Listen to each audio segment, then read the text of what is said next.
We're gonna walk around to this side of the machine and pull forward and lift. This will also gain access to your lid lock, which is a very common failure on just about every modern washer. Now, let's remove that as well while we're at it. Grab yourselves a Phillips screwdriver and we will unscrew these.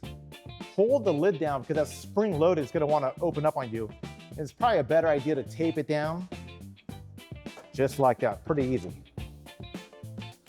Okay. As mentioned, very, very common failure issue on a lot of washers that have electronic lid locks.